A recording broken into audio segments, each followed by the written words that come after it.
Onda misal üçün deyim ki, 6-cı sinifdən başlayaraq artıq bir siqnal dedik. Deyim ki, tələbə baxmayaraq da bu da uşaqdır.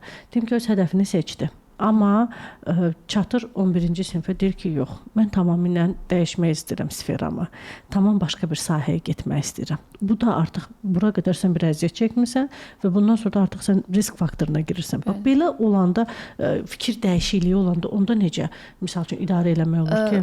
Mən düşünürəm ki, o Azərbaycanda əgər qəbul prosesində bu qərarı veririksə, bəzən çətin olur. Çünki biz də Azərbaycanda bilirsiniz də, birinci qrup, ikinci qrup, biz qrup üzrə hazırlaşırıq və müəyyən bir hədəf fənləri var ki, biz o fənlər üzrə hazırlaşırıq. Amma məsələn, SAT hazırlığı IELTS və TOEFL-un üstünlüyü tərəfi odur ki, bu sizə bir limit qoymur.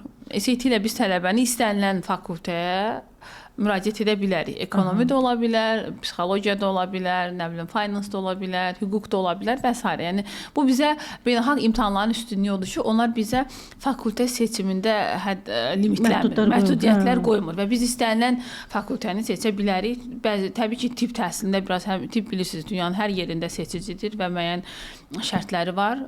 Tibb həmişə ekstra fənlər də istəyir qəbul üçün.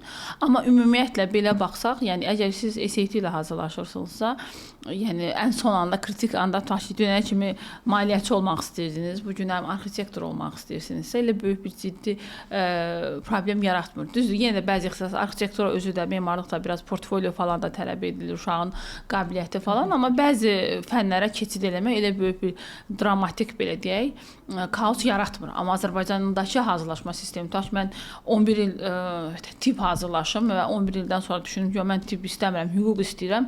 Bu zaman uşaqda çətinlik ola bilər, fənlərin çətinliyi, biri var coğrafiya oxumaq, bir var biologiya, kimya, fizika və tamamilə yükü fərqli fənlərdir.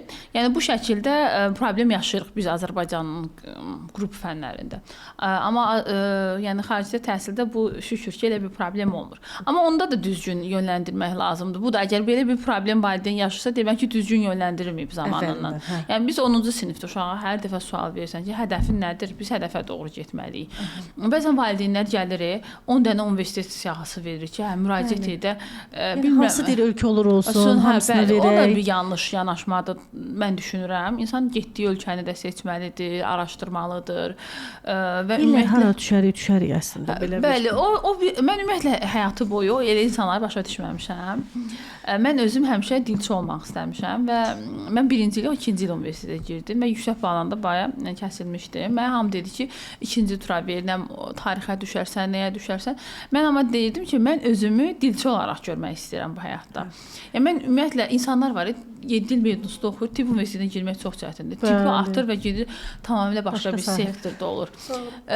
Bəlkə də səhv deyirəm, bəlkə də buna görə insanlar məni qınaya bilər və bu günə belə bir tendensiya var ki, diplom şərt deyil, bacarıqlar önəmlidir. Okey, mən bundan razıyam, amma baxır hansı sektorda. Amma bir də var ki, insan özünü karyera hədəfləmədiyi, görə bilmədiyi sahəyə niyə mən həyatımın 4-ünü həsr edim, amma bundan mən effekt götürməyim. Bu mənim həmişə beynimdə bir sual olub da ki, niyə mən, bu mənim yəni həyatımın bir hekayəsidir və bu mənim 4 ilimdir. Zaman bizim üçün çox dəyərlidir.